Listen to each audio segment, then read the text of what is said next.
"You're just food for my dragons," laughed the Emperor, until they started bringing her their gold. Before we dive into this story, drop a quick hi in the comments and tell me where you're watching from. It really helps support the channel. The grand throne room of Emperor Vexus fell silent as the Imperial Guards dragged in their latest captive. Chains rattled against the polished obsidian floor, echoing through the cavernous chamber that smelled of incense and fear. The human woman stumbled forward, her auburn hair matted with dirt and blood, but her green eyes blazed with defiance. Despite the bruises marking her face, she stood tall before the Emperor, refusing to kneel even as the guards tried to force her down. Emperor Vexus leaned forward on his crystalline throne, his 7-foot frame draped in shimmering robes that caught the light from 100 floating orbs. The pale blue skin of his elongated face creased into what passed for a smile among the Azurian race. His eyes, metallic pools of silver, studied the human like she was an insect that had crawled onto his banquet table. "So this is the infamous saboteur," he said, his voice a melodious rumble that belied his cruelty. "The one who destroyed 3 of my mining facilities and freed 200 slaves." He tilted his head, the jeweled crown upon it catching the light. "You don't look like much." "And you look exactly like I expected," the woman replied, earning a strike across her shoulders from the nearest guard. She barely flinched. The Emperor's laughter filled the throne room, a sound like crystal bells in a storm. "They told me humans were amusing. I see they were right." He rose from his throne, towering over everyone in the room as he descended the 7 steps toward her. "Do you know what happens to those who defy the Azurian Empire, human?" "Let me guess," she said, something tediously unoriginal. The Emperor circled her slowly. "What is your name, little rebel?" "Emily Parker." "Well, Emily Parker of Earth," he said, stopping directly before her. "You are just food for my dragons." The assembled court erupted in laughter, the sound bouncing off the vaulted ceiling decorated with murals depicting Azurian conquest across a dozen worlds. Emily's expression remained unchanged. "If that's the most creative punishment you can devise, I understand why your empire is crumbling at the edges," she said. The Emperor's smile vanished. "Take her to the dragon pits," he commanded. "I will attend the feeding personally tomorrow at dawn." As the guards dragged her away, Emily caught sight of something unexpected, a flash of concern on the face of an Azurian noble standing near the throne. The female Azurian quickly looked away, but that momentary connection lingered in Emily's mind as she was hauled through the palace's winding corridors. The dragon pits lay beneath the imperial palace, vast caverns carved from the living rock of Mount Draconis. The guards threw Emily into a holding cell adjacent to the main pit, a chamber with one wall made entirely of transparent force field material that offered a clear view of her intended fate. In the dim bioluminescent light, she could see them, the Emperor's dragons. Unlike the dragons of Earth mythology, these creatures were sleek and serpentine, with 6 limbs and no wings. Their scales shimmered with iridescent colors that shifted as they moved, creating a hypnotic display of light. There were 5 of them, each the size of a city bus, their long bodies coiled around stone outcroppings or submerged in pools of bubbling liquid. Emily sank to the floor, her back against the cold stone wall. The dragons paid her no attention, seemingly unaware of her presence beyond the force field. She examined her restraints, sophisticated electronic cuffs that would require a key code to unlock. "So much for the quick escape plan," she muttered to herself. Night fell, though it was hard to tell underground. The bioluminescent fungi dimmed slightly, creating an illusion of nighttime. Emily dozed fitfully, haunted by memories of how she'd ended up here. 6 months ago, she'd been just another mining engineer contracted by Interstellar Resources to help set up operations on newly discovered planets. When she'd discovered that ISR was using slave labor from conquered worlds on their remote operations, she'd reported it to her superiors. They'd thanked her for her concern, then attempted to silence her permanently. That hadn't gone well for them. One thing led to another, and soon Emily found herself allied with the resistance. a loose coalition of species fighting against Azurian expansion. Her knowledge of mining operations made her valuable for sabotage missions. She'd been successful until a routine operation went sideways, leading to her capture. A soft scraping sound pulled Emily from her thoughts. On the other side of the force field, one of the dragons had approached, a midnight blue creature with eyes like molten gold. It studied her with an intensity that made her skin prickle. "Hello there," Emily said softly, not expecting a response. The dragon tilted its head, remarkably bird-like in its movements despite its massive size. Then, to Emily's shock, it extended a foreclaw and touched the force field. The barrier rippled but held firm. "You understand me, don't you?" Emily whispered. The dragon blinked slowly, then turned away, slithering back into the depths of the pit. Emily watched it go, a plan beginning to form in her mind. If the dragons were intelligent enough to understand speech, perhaps there was more to them than the Azurians realized. But first, she needed to survive until morning. Dawn came with the brightening of the bioluminescent fungi and the arrival of her guards, for Azurians in ceremonial armor. They deactivated the force field and hauled Emily to her feet. "The Emperor awaits," one of them said, shoving her forward. They led her to a viewing platform overlooking the main pit.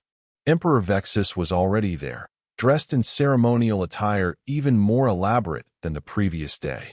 Around him stood a dozen nobles, including the female Azurian who had shown a flicker of concern yesterday.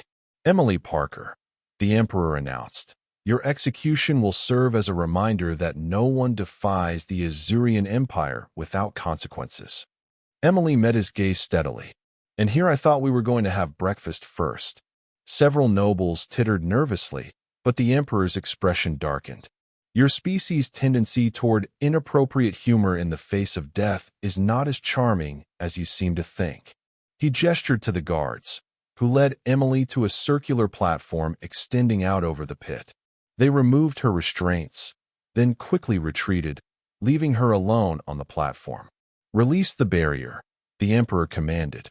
A technician pressed a sequence of controls, and Emily felt a change in the air as the invisible force field separating her from the dragons disappeared.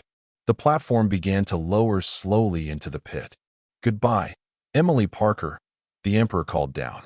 "You're just food for my dragons now." Emily stood perfectly still as the platform descended, her mind racing.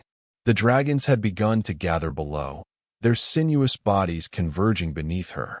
The midnight blue one that had studied her the night before was at the front, its golden eyes fixed upon her. As the platform reached the bottom of the pit and locked into place, Emily took a deep breath.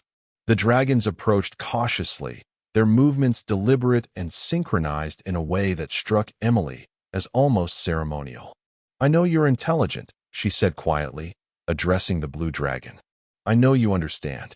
The dragon moved closer, its massive head now just feet away from her. Emily could feel the heat radiating from its body, could smell the strange metallic scent of its breath.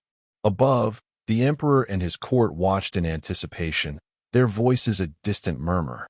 "They use you as weapons, don't they?" Emily continued, maintaining eye contact with the creature. "They think you're just animals." The blue dragon's pupils dilated, and then, to Emily's astonishment, it lowered its head in what could only be described as a bow. The other dragons followed suit, creating a circle of bowed heads around her. Confused murmurs erupted from the viewing platform above. "What trickery is this?" the Emperor demanded, his voice echoing through the pit. Emily remained focused on the dragons. "My name is Emily Parker," she said clearly. "I am not your enemy." The blue dragon raised its head and made a sound, a low, melodious rumble that reverberated through Emily's bones. Then, in a movement so swift Emily could barely track it, the dragon turned and slithered to the far side of the pit, disappearing into a tunnel. The remaining dragons maintained their positions, forming a protective circle around Emily. Above, the Emperor was shouting orders, and guards were rushing about in confusion. Minutes passed in tense silence. Then the blue dragon returned, carrying something in its mouth. It approached Emily and carefully deposited its burden at her feet. Emily gasped. It was a chunk of gold the size of her head, raw and unrefined, but unmistakably valuable. "By the 7 moons," whispered a noble from above. The other dragons began to move as well, each disappearing into various tunnels only to return with their own offerings, more gold, gemstones, and strange crystalline objects that pulsed with inner light. Emperor Vexus stood frozen, his silver eyes wide with disbelief. "Impossible," he breathed. The female noble who had shown concern stepped forward. "My emperor, the legends may be true after all." "What legends?" he snapped, not taking his eyes off the scene below. "The ancient texts speak of the dragon's ability to recognize soul kin, beings with whom they share a spiritual connection. It was believed to be merely mythology." Emily stood amid a growing pile of treasure, the dragons continuing to bring more with each passing minute. The blue dragon returned again, this time with something different, a small metallic object that looked artificial rather than natural. When Emily picked it up, she realized it was a key of some sort, intricately designed with symbols she didn't recognize. The dragon watched her expectantly. "What is happening?" the emperor demanded, his voice rising with anger and confusion. "Guards, retrieve the human." Several guards moved to obey, but the female noble stopped them. "My emperor, I advise caution. The dragons have claimed her as soulkin. To interfere could provoke them. They are beasts." "They do not claim anything," the emperor shouted, but there was uncertainty in his voice. Below, Emily examined the key in her hand, turning it over carefully. The blue dragon made another rumbling sound, then gently nudged her toward the tunnel from which it had emerged. "I think it wants me to follow," Emily called up to the viewing platform, making sure her voice carried to the emperor. "You will remain where you are," Vexus commanded. Emily looked at the dragons surrounding her, then back at the emperor. "I don't think that's your decision to make anymore." Before anyone could respond, the blue dragon moved between Emily and the viewing platform, its massive body serving as a shield. The other dragons followed suit, creating a wall of scales and muscle that obscured her from view. Under this cover, Emily followed the blue dragon into the tunnel, the strange key clutched tightly in her hand. The tunnel sloped gently downward, illuminated by the same bioluminescent fungi that lit the pit. As they walked, Emily noticed intricate carvings on the walls, depictions of dragons and humanoid figures working together, building what appeared to be cities and spacecraft. "These are your ancestors, aren't they?" Emily asked, running her fingers over a carving of a dragon and a humanoid figure standing side by side beneath twin suns. The dragon made a soft, affirmative sound. They continued deeper, the tunnel eventually opening into a vast underground chamber that took Emily's breath away. Unlike the rough-hewn dragon pit above, this space was clearly artificial, a perfect dome with a floor of polished black stone. In the center stood a pedestal with a keyhole that matched the design of the key in Emily's hand. The blue dragon nudged her forward gently. "You want me to use this key?" Emily realized. "But what does it open?" The dragon's only response was another gentle nudge. Emily approached the pedestal cautiously. The chamber was eerily silent except for the soft padding of the dragon's feet behind her. When she reached the pedestal, she examined it closely. The keyhole was surrounded by symbols similar to those on the key itself, flowing lines and geometric patterns that seemed to tell a story she couldn't quite understand. With a deep breath, Emily inserted the key into the hole and turned it. For a moment, nothing happened. Then a soft hum filled the chamber, and lines of blue light spread from the pedestal across the floor in a complex pattern. The dome above began to glow, revealing that what Emily had taken for solid rock was actually a projection screen of some kind. It flickered to life, displaying an image of stars and planets.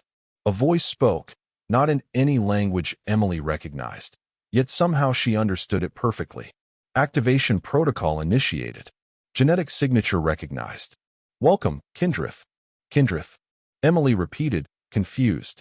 The blue dragon made a sound that Emily could have sworn was laughter. The voice continued. This installation has been dormant for 5,000 cycles. Status of Draconis Human Alliance unknown. Request update. Emily looked at the dragon, who was watching her expectantly. I think it wants me to answer, she said. But I don't know what to say. There is no alliance that I know of. The dragon lowered its head, touching its snout to Emily's forehead. In that moment, images flooded her mind, memories that weren't her own. She saw a civilization where humans and dragons lived and worked together as equals. She saw massive ships traveling between stars, settlements on distant worlds, and technologies beyond anything humanity currently possessed. Then she saw destruction, an attack by the ancestors of the Azurians, a desperate flight, and a decision to hide and wait for the right time to return. When the dragon pulled away, Emily gasped, staggering slightly from the intensity of the shared memories. The alliance was broken, she said to the installation. The Azurians attacked and drove our peoples apart. The dragons have been enslaved for thousands of years. The chamber hummed with energy. Contingency protocols activated. Defense systems online. Restoration sequence initiated. The floor beneath Emily's feet began to shift, sections sliding away to reveal compartments containing what looked like technology, sleek devices with the same flowing design aesthetic as the key and pedestal. What is all this? Emily asked the dragon.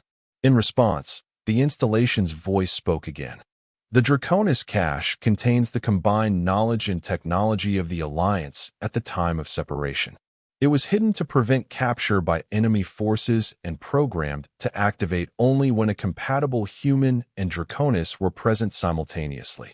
Emily picked up one of the devices, a bracelet-like object that seemed to pulse with inner light. And what does it do? That is a neural interface designed to facilitate direct communication between humans and Draconis, the voice explained. It translates thought patterns into comprehensible form for both species. Emily looked at the blue dragon. May I? The dragon dipped its head in what was clearly affirmation. Emily slipped the bracelet onto her wrist. It adjusted automatically, contracting to fit snugly against her skin. For a moment, nothing happened. Then a wave of sensation washed over her, followed by a voice in her mind, not heard with her ears, but directly in her thoughts. Finally, we can truly speak, Emily Parker. Emily gasped, nearly dropping the other device she'd been holding. You're in my head. The interface allows thought transfer, the dragon explained. My name is Seraphine, first guardian of the Draconis cache. Seraphine, Emily repeated. It's beautiful. Thank you. We have waited many generations for one like you to come. The Azurians believe they conquered us, but in truth, we were waiting. Waiting for what? For the return of the Kindreth, humans with the genetic marker that allows true communication with Draconis. Our ancestors fled in different directions when the Azurians attacked. Humans went to distant stars while we remained, hidden in plain sight, pretending to be mindless beasts that could be tamed. Emily's mind reeled with the implications. But why me? Why now? The genetic marker is rare, becoming rarer with each generation of isolation. You are the first compatible human to come within range of our sensing abilities in over 500 years. A commotion from the tunnel entrance interrupted them. Emperor Vexus's voice echoed down the passage, accompanied by the heavy footfalls of guards. Find her. Bring her back alive. I want to know what power she holds over the dragons. Seraphine's thoughts darkened. The Emperor comes. He must not discover the cache. Emily looked around frantically. What do we do? Take what you can carry, Seraphine instructed. The other guardians will delay them. We must reach the ancient hangar. Hangar? As in spacecraft. Yes. The final refuge plan has always been evacuation if discovery was imminent. Emily quickly gathered several devices from the revealed compartments, guided by Seraphine's thoughts on which were most important. The neural interface allowed Seraphine to share knowledge directly, showing Emily how to activate and use some of the technology. One device, a small disc that attached to her palm, created a force field around her body. Another, shaped like a pen, was actually a weapon capable of emitting a concentrated energy beam. "Ready," Emily said, securing the last device in her pocket. Seraphine led her toward the back of the chamber, where a section of wall slid aside to reveal another tunnel. This one was perfectly cylindrical and lined with metallic panels that lit up as they approached. "This transport tube will take us to the hangar," Seraphine explained. It was built beneath the mountain, hidden from sensors by natural deposits of gravitite ore. They entered the tube, and a platform materialized beneath them. As soon as they were fully inside, the platform began to move, accelerating rapidly along the tunnel. Behind them, they could hear shouts and the sound of weapons being discharged. "The other Guardians," Emily said anxiously. "They know their duty," Seraphine replied, though Emily could sense her concern. "They will join us if they can." The journey through the transport tube took less than a minute. When they emerged, Emily found herself in a space so vast it defied belief. A cavern large enough to house a small city, illuminated by the same bioluminescent light sources as the pit above, but on a much grander scale. And there, dominating the center of the cavern, was a ship. It didn't look like any spacecraft Emily had ever seen. Instead of the utilitarian design of human vessels or the crystalline aesthetics of Azurian craft, this ship was organic in appearance, as if it had been grown rather than built. Its hull resembled the scales of a dragon, iridescent and flowing, with no visible seams or joints. "The Star Song," Seraphine said, a note of reverence in her mental voice. "Last flagship of the Alliance fleet, preserved here for the day of return." "It's beautiful," Emily breathed. They approached the ship, which seemed to sense their presence. A section of the hull rippled and parted, creating an entrance large enough for Seraphine to pass through comfortably. Inside, the ship was even more remarkable. The interior spaces adjusted as they moved through them, corridors expanding to accommodate Seraphine's bulk and control interfaces rising from the floor at the perfect height for Emily to access. "The ship is semi-sentient," Seraphine explained. "It bonds with its crew, adapting to their needs and preferences." They reached what appeared to be the bridge, a circular chamber with a transparent dome showing the cavern above. Control stations surrounded a central platform where Seraphine settled herself, while Emily took position at what was clearly the main interface. "How do I operate it?" Emily asked. "The neural interface will guide you. The ship responds to thought commands from authorized users. As Kindrith, you have full access." Emily placed her hands on the smooth surface before her, and information flooded her mind: status reports, navigation data, weapon systems. It was overwhelming at first, but the neural interface helped her process the information, categorizing and prioritizing it automatically.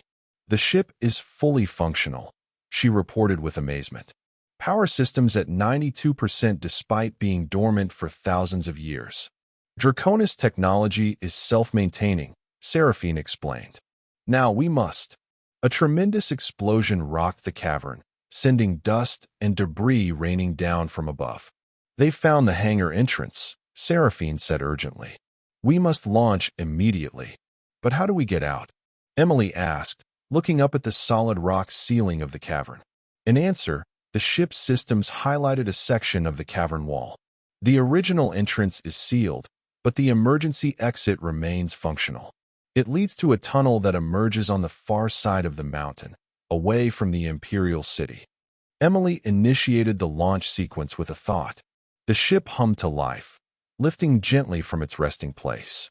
At that moment, the other 4 dragons burst into the hangar, pursued by Emperor Vexus and a squadron of guards armed with energy weapons. The Emperor froze at the sight of the ship hovering above the ground, his silver eyes widening in shock. "Impossible," he whispered. "The other Guardians," Emily exclaimed. "We have to wait for them." "Open the ventral bay," Seraphine instructed. Emily complied, and a section of the ship's underside opened like a blooming flower. The 4 dragons raced toward it, dodging energy blasts from the guards' weapons. "Fire at will," the Emperor commanded, his voice echoing through the cavern. "Do not let them escape." Energy bolts struck the ship's hull, but dissipated harmlessly against its shields. The 4 dragons leaped into the open bay one after another, safely entering the ship.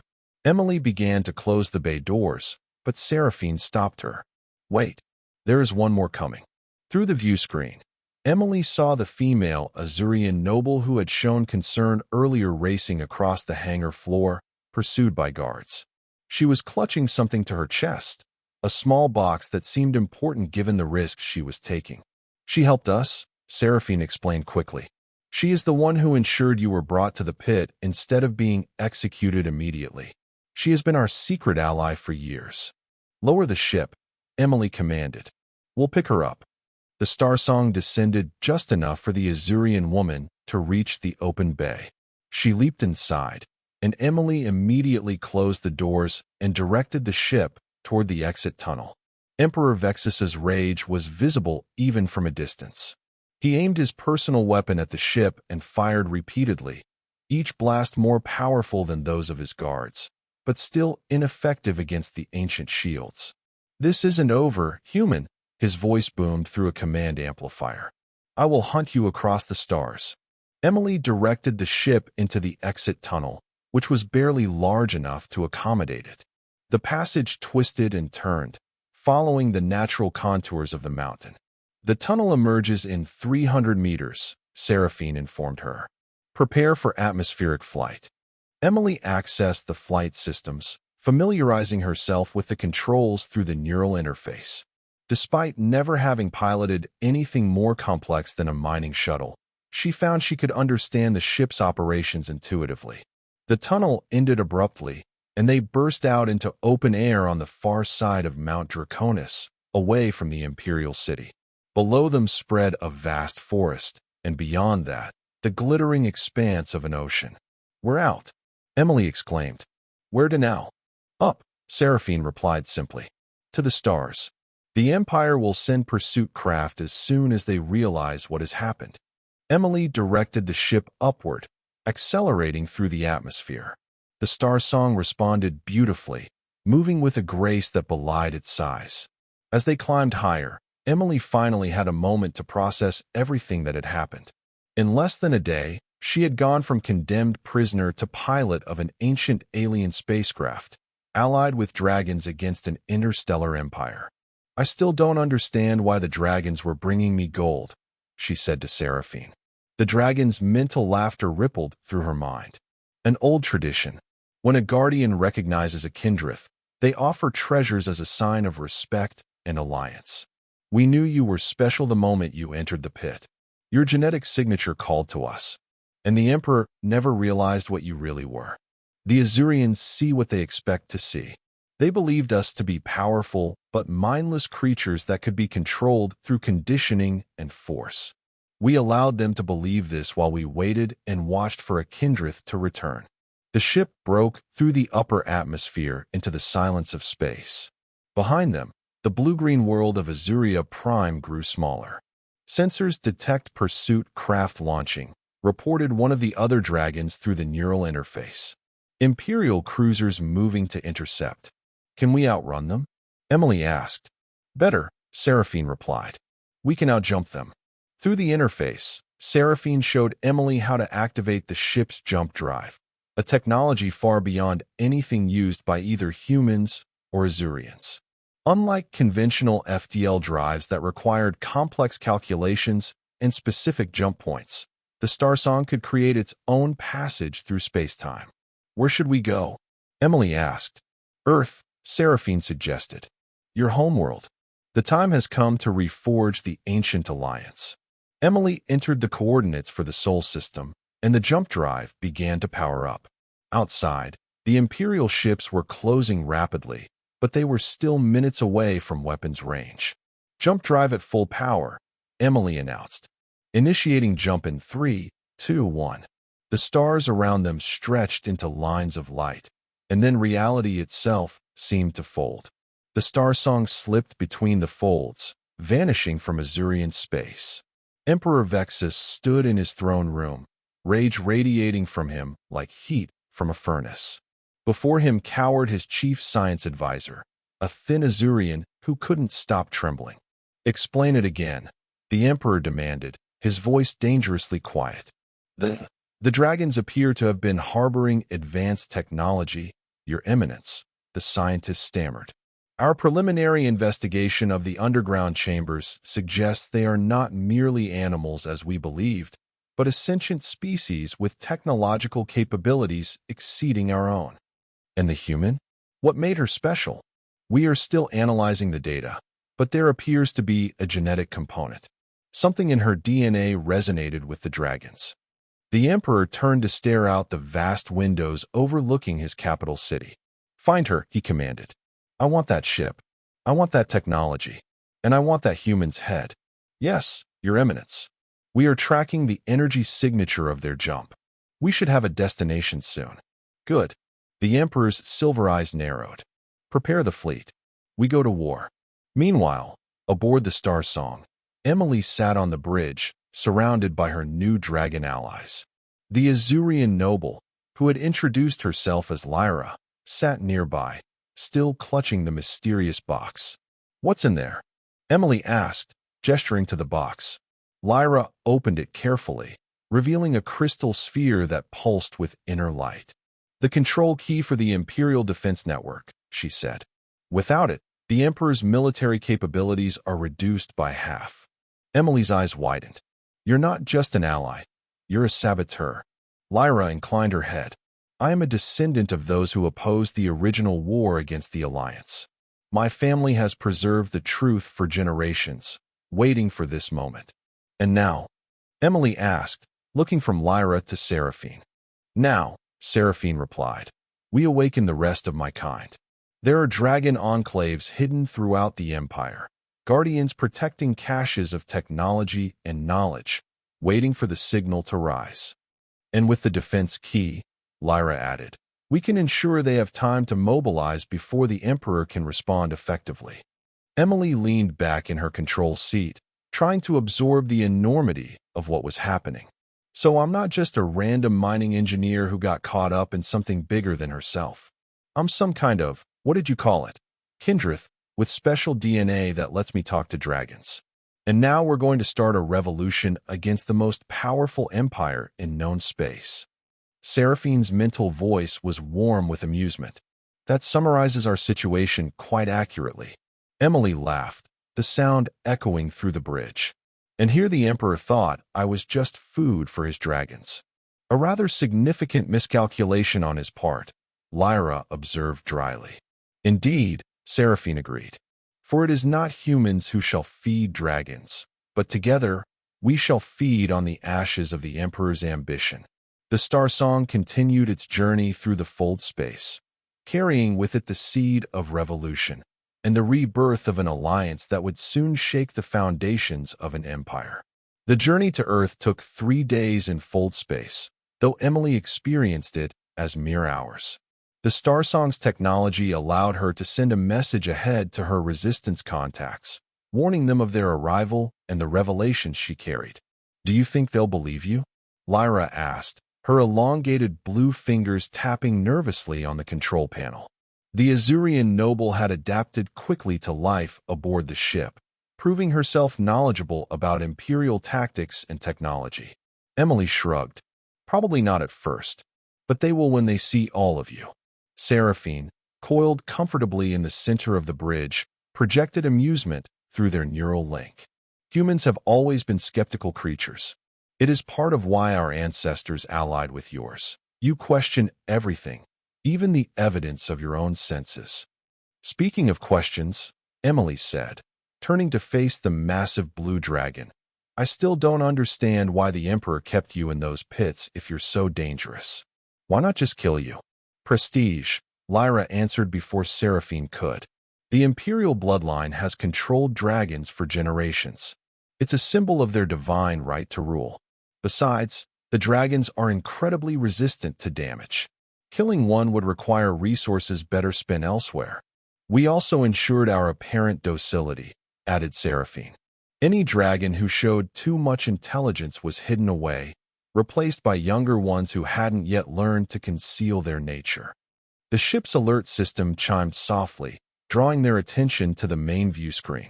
The fold space effect was dissipating, reality reshaping itself around them as they approached their destination. Emerging in the Sol system, Emily announced, feeling a surge of emotion at the thought of seeing Earth again. Coordinates place us just beyond the orbit of Mars.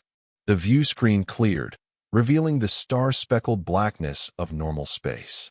In the distance, Earth gleamed like a blue-green jewel against the void. "It's beautiful," Lyra whispered, leaning forward to stare at the screen. "So much water." "Home sweet home," Emily said, then frowned as alerts began flashing across her console. "We've been detected. Earth Defense Fleet vessels are moving to intercept." "Expected," Seraphine said calmly. "Open a channel." Emily's fingers danced across the interface, establishing communication with the approaching ships. A stern human face appeared on the screen. A middle-aged man with close-cropped gray hair and the insignia of an Earth Defense Fleet admiral on his uniform. "Unidentified vessel. This is Admiral Chun of the EDF. You have entered restricted space with an unknown ship of non-human design. Identify yourself immediately or be fired upon." Emily leaned forward, ensuring she was visible in the transmission. "Admiral Chun, I'm Emily Parker, former Interstellar Resources engineer and current Resistance operative. I'm aboard the Star Song with representatives of a species seeking alliance with Earth against the Azurian Empire." The Admiral's eyes widened slightly at the sight of her. "Parker? The saboteur? You're listed as captured or killed in action." "The reports of my death were greatly exaggerated," Emily replied with a slight smile. "Request permission to approach Earth and meet with the Defense Council. I have information critical to humanity's survival." Chen's expression remained skeptical. "And these representatives you mentioned?" Emily hesitated, then gestured for Seraphine to move into view. The massive dragon's head appeared beside her in the transmission field, golden eyes gleaming with intelligence. "By all the stars," Chen whispered, composure momentarily shattered. "This is Seraphine," Emily introduced, "first guardian of the Draconis species and my ally. The Azurian Empire has been lying about dragons for millennia. They're not animals. They're a sentient species with technology far beyond ours or the Azurians." The Admiral stared at Seraphine, then at Emily, then back at Seraphine. Finally, he seemed to collect himself. "Maintain your position. I need to consult with the Council." The transmission cut, leaving them in tense silence.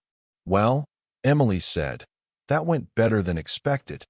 "He did not immediately order his ships to fire upon us," Lyra observed. "By Imperial standards, that is indeed a warm welcome." They waited for nearly an hour before Admiral Chen contacted them again. This time, his expression was solemn but less hostile. "The Defense Council has granted you temporary landing clearance at the Lunar Base Alpha.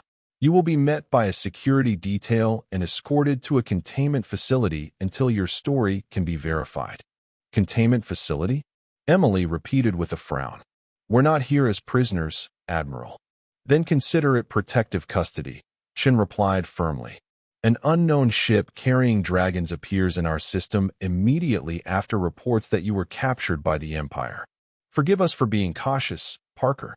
Emily exchanged glances with Seraphine, who sent a thought directly to her mind. "Accept their terms.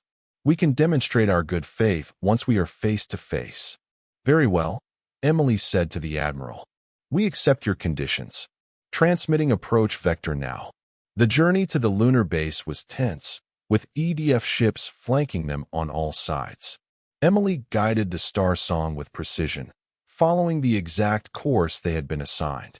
As they approached the massive lunar installation, a sprawling complex of domes and towers built into the moon's surface, she felt a strange mixture of relief and apprehension. "They're scanning us," she reported, noting the sensor sweeps washing over the ship. "Trying to determine our capabilities in numbers." "Let them," Seraphine replied. "We have nothing to hide." The Star Song settled onto a designated landing pad large enough to accommodate its substantial size. Through the view screen, Emily could see heavily armed security teams taking position around the ship, their weapons trained on the hull. "Not exactly the homecoming I imagined," she muttered. "What did you expect?" Lyra asked. Flowers and a parade? Emily smiled despite herself. Point taken. Let's go meet the welcoming committee. She instructed the ship to extend its boarding ramp, and the small group made their way to the exit.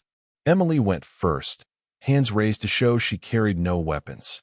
Behind her came Lyra, then Seraphine and the other 4 dragons moving in single file to fit through the ship's corridors. When Emily emerged onto the landing pad, the security teams visibly tensed, weapons tracking her movement. But it was the appearance of Seraphine that caused real alarm.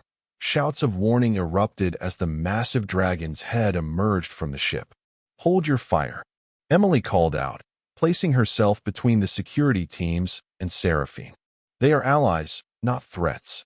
A woman in an EDF colonel's uniform stepped forward, her hand resting on a sidearm. Emily Parker? I'm Colonel Rivera. Please instruct your companions to remain where they are while we secure the area. Colonel, with all due respect, we don't have time for this, Emily replied. The Azurian Empire knows we've come to Earth. They'll be following us with everything they have. Rivera's expression hardened. All the more reason for us to take proper security precautions. Now, please comply, or we will be forced to take action. Before Emily could argue further, Seraphine sent a calming thought through their link. Patience, Emily. Trust must be earned. Reluctantly, Emily nodded to the colonel. We'll comply, but I need to speak with the Defense Council immediately. That's been arranged, Rivera confirmed. You'll be debriefed, and if your information checks out, you'll address the council directly. What followed was hours of intense questioning in separate rooms. Emily was interviewed by military intelligence officers who demanded to know every detail of her capture, escape, and the revelations about the dragons. Meanwhile, Seraphine and the other dragons were kept in a reinforced hangar designed to contain potentially hostile alien life forms. Lyra, as an Azurian defector, received particularly harsh scrutiny. Her knowledge of Imperial defense systems and her possession of the control key made her both incredibly valuable and deeply suspect. Finally, after nearly 6 hours of debriefing, Emily was escorted to a conference room where Admiral Chun waited alongside several high-ranking military and civilian officials. Your story has been partially corroborated by our intelligence assets within the Empire, Chun said without preamble. There was indeed a major security incident at the Imperial Palace 3 days ago, and the Emperor has mobilized his fleet in an unprecedented show of force. Then you believe me? Emily asked. Let's say we're willing to listen further. A silver-haired woman in civilian clothes replied. I'm Director Harrison of Earth Intelligence. We've analyzed the technology you brought with you, particularly that neural interface device. It's unlike anything we've ever seen. That's just the beginning, Emily said earnestly. The Star Song contains technology that could revolutionize our defenses against the Empire. But more importantly, the dragons represent potential allies with capabilities far beyond our own. About these dragons, a military general interjected skeptically. You expect us to believe they've been hiding their intelligence from the Azurians for thousands of years? That they recognize something special in your DNA? I don't expect you to believe it based on my word alone, Emily replied. That's why I request that you meet with Seraphine directly. The neural interface allows direct communication. You can judge for yourselves. The officials exchanged glances, silent communications passing between them. Very well, Director Harrison finally said. We'll arrange a meeting in a secure facility. But I warn you, Parker, if this is some kind of Azurian trap, you won't live to regret it. The meeting took place in a large chamber originally designed for diplomatic encounters with alien species. Seraphine was allowed to enter first, her massive form filling much of the available space. When the Earth officials entered, Emily could see them struggling to maintain their composure in the dragon's presence. Thank you for agreeing to meet with me, Seraphine's thought voice projected through a modified version of the neural interface that the Earth scientists had adapted for multiple users. I understand your caution. Admiral Chin stepped forward, visibly steeling himself. We're told you represent a species that once had an alliance with humanity. What proof can you offer of this claim? In response, Seraphine projected a series of images directly into the minds of everyone present. Ancient cities where humans and dragons lived side by side, spacecraft with crews of both species, battles fought together against a common enemy. These are not mere images, Seraphine explained as the officials gasped in shock. They are genetic memories, passed down through generations of guardians. What you see is our shared history. Impossible, whispered the general, but his tone lacked conviction. I believe her, Director Harrison said quietly. The emotional resonance in these images is too complex to be fabricated. What followed was an intense exchange of information. Seraphine shared details of the ancient alliance, the war with the early Azurians, and the decision to separate and hide until the time was right for reunion. In return, the Earth officials described humanity's current situation, their precarious position in the galactic community, constantly under threat from the expanding Azurian Empire. The Emperor fears this reunion above all else, Seraphine told them. It is why he has kept my kind as supposed beasts, trophies to display his dominance while ensuring we could never reconnect with humans. And now that you have, he's coming here with everything he's got, Admiral Chun concluded grimly. Yes, Seraphine confirmed. But we have advantages he does not expect. The Star Song is but one ship from our ancient fleet. There are others, hidden throughout Azurian space, guarded by my kin. With the control key Lyra brought us, we can send the activation signal to awaken them all. The implications sank in slowly. Director Harrison was the first to speak. You're talking about igniting a revolution across the entire empire. Precisely, Emily said, stepping forward. The dragons have been patient for thousands of years, building their strength in secret. With humanity as allies once more, we can finally strike back. The discussions continued for hours, eventually expanding to include Lyra and military strategists from Earth's defense forces. Plans were formed, contingencies discussed, and a tentative alliance forged between species who had once been partners long ago. 3 days later, Emily stood on the observation deck of Lunar Base Alpha, watching as ships from Earth's defense fleet took up formation around the Star Song. In the days since their arrival, more humans with the Kindred genetic marker had been identified and paired with dragons from Seraphine's group, creating additional neural link teams to operate recovered Draconis technology. Impressive progress in such a short time, Lyra commented, joining Emily at the viewport. The Azurian's blue skin contrasted sharply with the stark white of the Earth uniform she'd been given. Humans are adaptable, Emily replied, especially when facing extinction. The Emperor underestimated you, Lyra said. He underestimated all of you, humans and dragons alike. Speaking of the Emperor, Emily began, but was interrupted by alarms blaring throughout the base. Red emergency lights flashed along the corridors as Admiral Chen's voice came over the comm system. All personnel to battle stations. Multiple fold space ruptures detected at the edge of the system. Imperial fleet incoming. Emily and Lyra rushed to the command center, arriving just as the main tactical display updated to show dozens of Azurian warships emerging from fold space. That's a full battle group, Lyra said, her voice tight with tension. The Emperor has committed a significant portion of his fleet. Admiral Chun turned to them, his expression grim. We're outgunned and outnumbered. Even with the Star Song, we can't match that kind of firepower. We don't have to, Emily replied. We just need to hold them off long enough to broadcast the activation signal. Seraphine's thoughts reached them through the neural link. The Star Song is ready.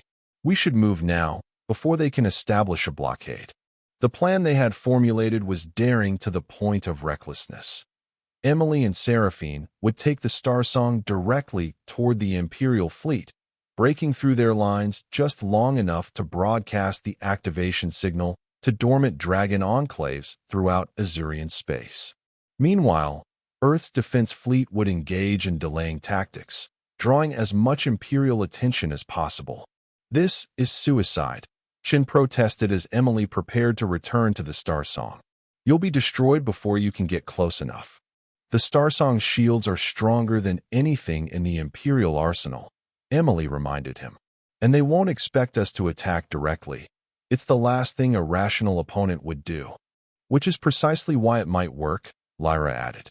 The Emperor thinks in terms of overwhelming force. Subtlety is not his strength. Chen looked unconvinced but nodded reluctantly. We'll give you as much cover as we can. Good luck, Parker. 20 minutes later, the Starsong launched from the lunar surface, accelerating rapidly toward the approaching Imperial fleet. From the bridge, Emily could see Earth ships moving into defensive formations, preparing to engage the much larger enemy force. Comms are picking up Imperial transmissions, reported one of the dragons, who had taken responsibility for monitoring communications. They're demanding our immediate surrender and the return of their property, by which they mean us. Send no response, Emily instructed. Let them think we're running scared. The Starsong raced toward the edge of the system, as if attempting to escape via fold space. The Imperial fleet adjusted course to intercept, exactly as Emily had hoped. They're taking the bait, she reported to Seraphine, who was monitoring the tactical display. They think we're trying to flee. The Emperor is with them, Seraphine said suddenly, her mental voice tight with surprise. I can sense his presence on the lead dreadnought. Emily's heart raced. He came personally? That's unexpected.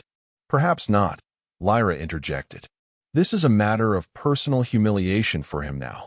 The dragons were his symbol of power, and you took them from him. As the distance closed between the Starsong and the Imperial fleet, energy weapons began to fire. Brilliant lances of destructive force that the ancient ship's shields deflected with surprising ease. Shields holding at 92%, Emily reported. Their weapons are powerful, but they're not calibrated for our defensive systems. Behind them, Earth's fleet engaged the trailing elements of the Imperial Armada, drawing away some of the firepower directed at the Starsong. Explosions blossomed in the void as ships from both sides took damage. We're approaching optimal broadcast range, Seraphine announced, preparing the activation signal. The ship shuddered as a particularly powerful blast struck their shields, momentarily causing the lights to flicker. Shield integrity dropping to 78%, Emily called out. They're concentrating their fire. Evasive maneuvers, Seraphine instructed. We need just a few more minutes. Emily's hands flew across the control interface, guiding the Starsong through increasingly complex patterns to avoid the worst of the enemy fire. The neural link allowed her to anticipate Seraphine's suggestions before they were even fully formed, creating a perfect synergy between pilot and navigator. On the tactical display, they could see a massive Imperial dreadnought moving to cut off their path, a behemoth of crystalline armor and weapon emplacements. The Emperor's flagship, Lyra, identified. The Eternal Dominion. A transmission cut through their comms, overriding their security protocols. Emperor Vexus's face appeared on the screen, his silver eyes blazing with fury. Emily Parker, he said, his melodious voice now harsh with rage. Return what you have stolen, and I may yet show mercy to your pitiful planet. Emily straightened in her chair, meeting his gaze directly. I've stolen nothing, Emperor. I simply helped reunite old friends. Vexus's expression contorted. You have no concept of what forces you're meddling with, human. Those creatures are the property of the Imperial throne, weapons to be wielded by those with the divine right to rule. They were never weapons, Emily replied calmly. And they were certainly never yours. She cut the transmission with a gesture, returning her focus to piloting. Activation signal ready, Seraphine announced. We need clear transmission space. The signal must reach across the Empire without interference. Emily studied the tactical situation. They were surrounded on three sides by Imperial vessels, with the massive dreadnought directly ahead. Their only option was to break through somehow. I have an idea, she said, a plan forming in her mind. But it's risky. Share it, Seraphine prompted. Through the neural link, Emily conveyed her strategy. A direct assault on the Emperor's flagship, using the Starsong's superior maneuverability to slip past its defenses and emerge on the other side. where they would have clear space to broadcast the signal. Audacious, Seraphine commented, approval coloring her thoughts. The Emperor will not expect us to target him directly. Exactly, Emily agreed. He thinks we're running from him. Let's show him how wrong he is. She altered course, the Star Song responding instantly to her commands. The ship arrowed directly toward the Imperial dreadnought, accelerating to attack speed. Confusion rippled through the Imperial fleet as they registered the sudden change in tactics. Their formation began to shift, but too slowly to counter the Star Song's unexpected charge. Weapons charged, reported one of the dragons. The Star Song's offensive capabilities had remained dormant until now, but as they activated, Emily felt the ship vibrating with contained power. Target their main weapon emplacements only, she instructed. We're not trying to destroy them, just punch through. The Star Song opened fire, not with the energy beams favored by modern vessels, but with pulses of concentrated gravitational force that distorted space itself around their targets. The dreadnought's forward weapons crumpled as if crushed by invisible hands, creating a temporary blind spot in its defenses. Full power to forward shields, Emily commanded as they hurtled toward the gap they had created. Brace for impact. The Star Song plunged through the opening, scraping against the dreadnought's crystalline hull. Alarms blared as their shields flared against the contact, energy cascading across the view screen in blinding patterns. For a terrifying moment, Emily thought they might not make it through. Then suddenly they were clear, emerging on the far side of the Imperial formation with open space before them. Shields at 41%, she reported, checking the damage readouts. But we made it. Broadcast the signal now. Seraphine activated the transmission sequence, channeling power from the ship's other systems to strengthen the broadcast. The control key that Lyra had stolen began to glow, interfacing with the Star Song's communications array. Signal transmitting on all frequencies, Seraphine announced. Encryption protocols active. The Imperials cannot block or intercept the content. On the tactical display, they watched as the Imperial fleet scrambled to reorient themselves, confusion evident in their disorganized movements. The Emperor's dreadnought was turning ponderously, trying to bring its remaining weapons to bear on the Star Song. Signal at 30% propagation, Seraphine reported. We need to maintain position for full coverage. How much longer? Emily asked, eyeing the approaching Imperial ships with concern. 3 minutes for complete transmission. Anything less risks losing some of the enclaves. Emily nodded grimly. Then we hold position. All power to shields. The Imperial fleet recovered from their surprise and began a coordinated attack, converging on the Star Song from multiple vectors. Energy beams lashed out, hammering against the ancient ship's weakening shields. Shields at 29%, Emily reported as another impact rocked the bridge. 21%. We can't take much more of this. Signal at 62% propagation, Seraphine responded. Just a little longer. The view screen showed Earth's fleet engaging the Imperial rearguard, trying desperately to draw attention away from the Star Song. But they were outmatched and taking heavy losses. Shields at 15%, Emily announced, her voice tight with tension. 10%. Structural integrity compromised on decks 3 through 7. Signal at 89% propagation, Seraphine countered. Almost there. The Emperor's dreadnought had completed its turn and was bearing down on them, its remaining weapons charging for what would surely be a devastating blow. Shields failing, Emily reported as warning signals flashed across her console. We can't. She was interrupted by a sudden change on the tactical display. New signals were appearing throughout the Imperial fleet, ships activating from within. It's working, Lyra exclaimed. The dormant dragons aboard the Imperial vessels are responding to the signal. The effect was immediate and dramatic. Imperial ships began to lose power, their systems overridden from within. Others fired upon their own allies, their weapons controlled by dragons who had hidden among their crews for generations. Signal transmission complete, Seraphine announced with satisfaction.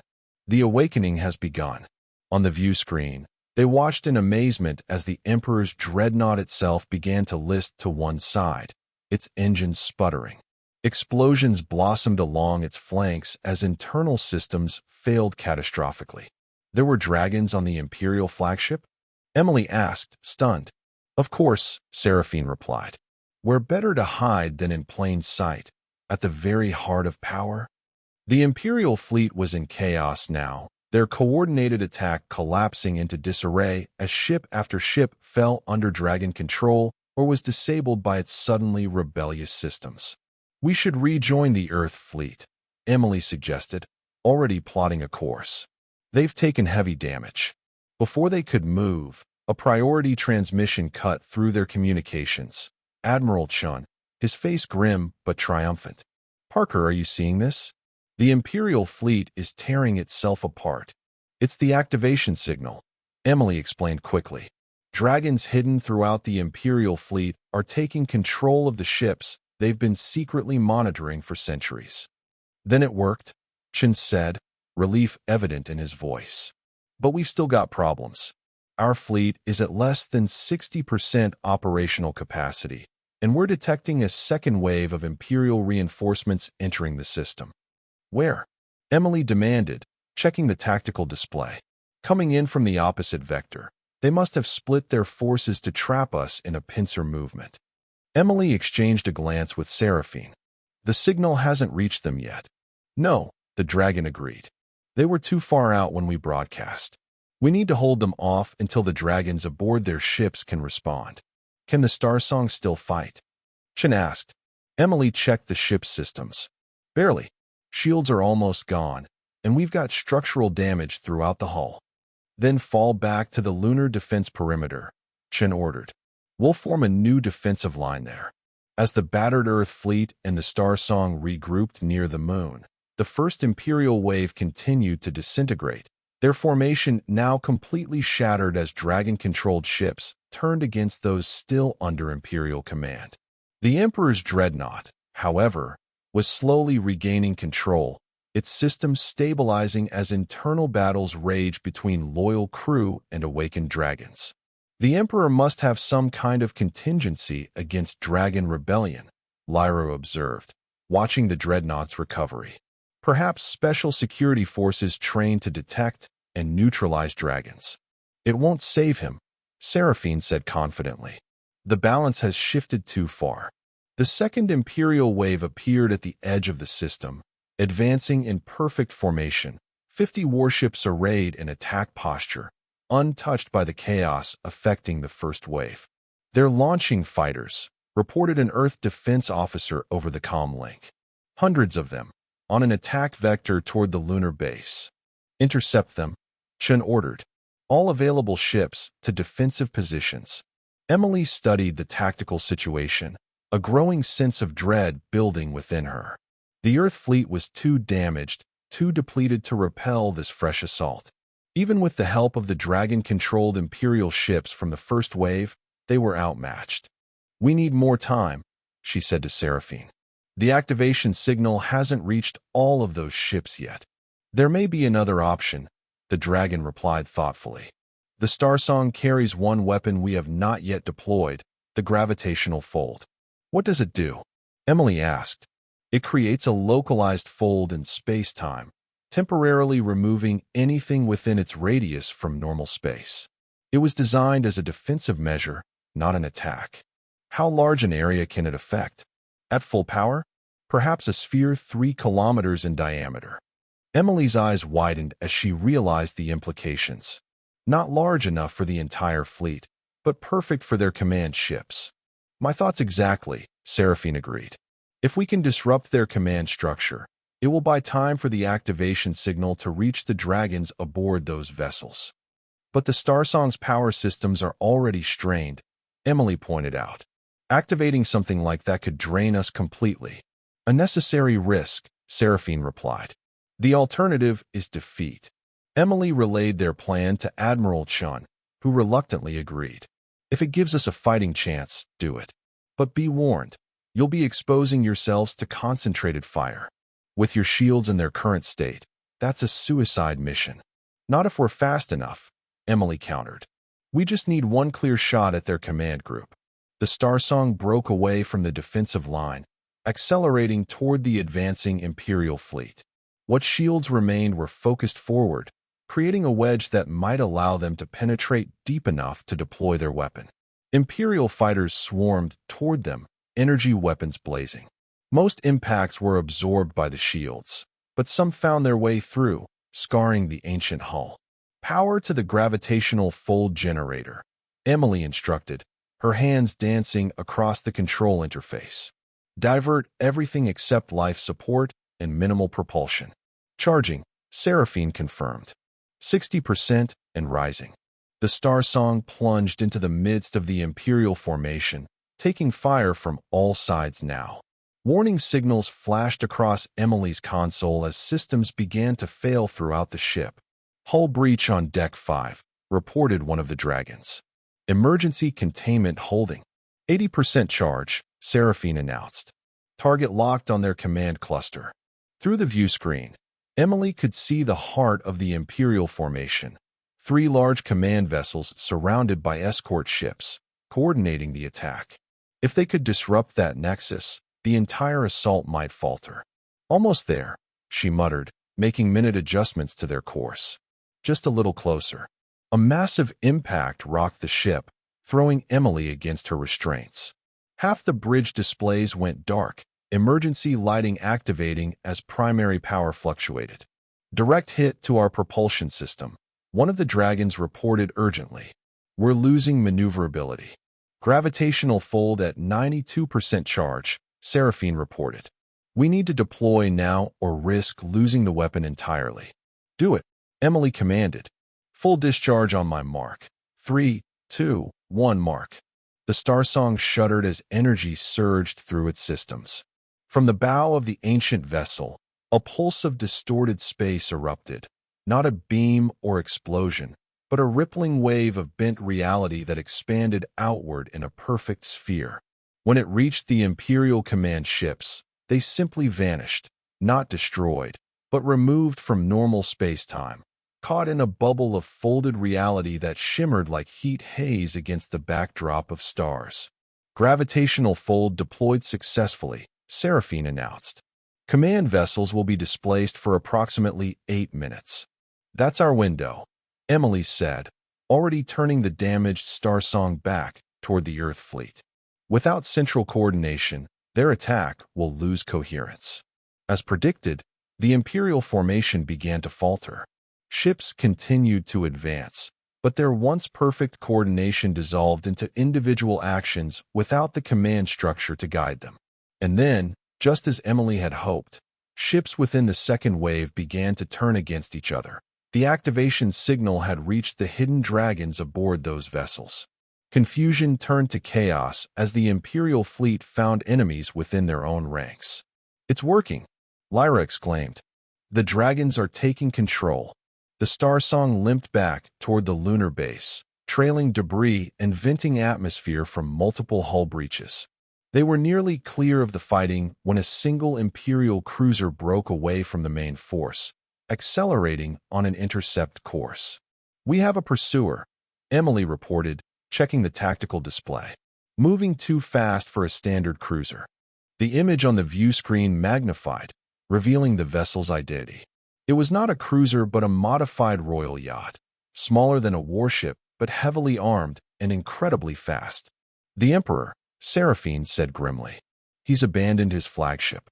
The yacht gained rapidly, its weapons systems charging for a killing blow against the crippled Starsong. Evasive maneuvers, Emily ordered, but the ship responded sluggishly, its damaged propulsion systems struggling to comply. Incoming transmission, announced one of the dragons. Emperor Vexus's face appeared on the screen, his perfect features contorted with fury. Gone was the composed ruler who had sentenced Emily to death. In his place was a creature of pure rage. You have cost me my empire, human, he snarled. But you will not live to see your victory. The yacht fired, energy beams slicing through space toward the Starsong. With its shields nearly depleted, the ancient vessel could not hope to withstand a direct hit. Brace for impact, Emily shouted. But the expected blow never came. Instead, a massive shadow fell across the view screen as another ship interposed itself between the Star Song and the Emperor's yacht, one of the dragon-controlled Imperial warships, deliberately taking the hit meant for them. The warship's shields flared and failed under the concentrated barrage, but it had given the Star Song precious seconds. More dragon-controlled vessels converged on the Emperor's position, hemming in the royal yacht from all sides. "No," Vexus howled, his voice cracking with desperation. "I am your Emperor. You will obey me." "Not anymore," Seraphine replied, broadcasting her thoughts directly to the Emperor's ship. "Your reign ends today." The dragon-controlled ships opened fire simultaneously, their combined firepower overwhelming the yacht's defenses. The small vessel erupted in a blinding flash, fragments scattering across the void. "The Emperor?" Emily asked quietly. "Gone," Seraphine confirmed, along with his delusions of divinity. Across the system, the remaining loyal Imperial ships began to power down or retreat, their will to fight evaporating with the death of their ruler. The second wave, now largely under dragon control, ceased hostilities entirely. Admiral Chen's voice came over the comm system, heavy with relief and disbelief. "Parker, please confirm, did we just win?" Emily looked at Seraphine, then at Lyra, then at the tactical display showing Imperial ships in full retreat. "Yes, Admiral. I believe we did." The aftermath of the battle brought a flurry of diplomatic activity. Dragons from across the former Azurian Empire converged on Earth, emerging from hidden enclaves or arriving aboard the ships they had helped liberate. The ancient alliance between humans and dragons was formally re-established in a ceremony attended by representatives of both species. Emily, standing beside Seraphine in the Grand Hall of the Earth Defense Council, watched as human and dragon delegates signed the new treaty. The neural interfaces, now mass-produced using recovered Draconis technology, allowed for direct communication between the species, eliminating the misunderstandings that had plagued interspecies relations for millennia. "I still can't believe how quickly everything changed," Emily said to Seraphine through their private link. "A month ago, I was a prisoner awaiting execution. Now I'm watching the birth of a new interstellar alliance. Time is relative when you measure your existence in thousands of years," Seraphine replied with amusement. "For my kind, this is but the next chapter in a very long story." "What happens next?" Emily asked. "The Azurian Empire controlled half the known galaxy. There will be a power vacuum, which is why the Alliance must fill it," Lyra interjected, joining their conversation. The Azurian noble had become Earth's primary advisor on imperial affairs, her knowledge proving invaluable during the transition. Already, worlds that chafed under imperial rule are pledging themselves to the new alliance. And those that don't, Emily pressed. "They will be given a choice," Seraphine assured her. "Freedom to join or remain independent, without coercion. We will not repeat the mistakes of the Azurians." The ceremony concluded with the unveiling of a new emblem for the alliance, a dragon and human hand in hand against a field of stars, symbolizing the renewed partnership between the species. As the delegates dispersed, Admiral Chun approached their small group. "The Defense Council has approved your proposal, Parker. The Draconis Exploration Initiative is officially sanctioned." Emily smiled broadly. "Thank you, Admiral. When can we begin?" "As soon as the Star Song's repairs are complete," he replied. "Though I still think you're crazy to want to go back out there so soon. There's an entire galaxy waiting to be rediscovered," Emily said, excitement coloring her voice. "Ancient outposts of the original alliance, technologies we've only glimpsed, and who knows how many other species who might join us. Just try not to start any more interstellar revolutions," Chin said dryly. "At least not without warning us first." After he left, Seraphine turned her golden eyes to Emily. "Are you certain this is what you want? You could remain on Earth, help build the new alliance from here."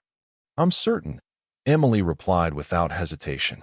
"Besides, we make a good team, don't you think?" "Indeed we do," the dragon agreed, amusement rippling through their mental link. "Though I suspect the Emperor would disagree, if he were still alive to do so. Well, he did make one mistake, Emily said with a grin. Only one? Lyra asked skeptically. He thought I was just food for his dragons, Emily explained. Turns out I was their ticket home instead. Seraphine's mental laughter was warm and rich. A rather significant miscalculation on his part. The first of many, Lyra added. Though his final mistake was assuming dragons could ever truly be controlled. Emily gazed out the window at the stars visible above Earth's atmosphere. Somewhere out there, the remnants of the Imperial fleet were still retreating, spreading word of the revolution that had begun with one human woman and 5 dragons. So, she said, turning back to her friends, when do we leave?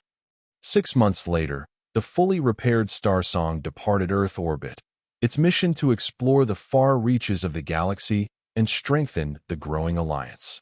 At its helm stood Emily Parker, once a simple mining engineer, now the commander of the first joint human-dragon expedition in over 5,000 years. As they prepared for their first fold space jump, Emily looked around the bridge at her crew, humans and dragons working seamlessly together, united by technology and purpose. Course laid in for the Andromeda sector, reported her human navigator. All systems nominal. Fold space generator at full power, added one of the dragon crew members. Ready to jump on your command.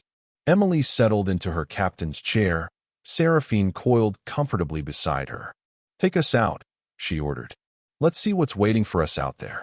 The Starsong's engines hummed with power, and the stars before them stretched into lines of light as the ship slipped between the folds of reality, carrying the promise of a new era to the waiting galaxy. And that was the end of the story. If you listened all the way to here, don't forget to leave feedback about what you thought of the story in the comments, whether positive or negative. Your feedback helps us improve. Also leave your like and subscribe to the channel for more stories like this one.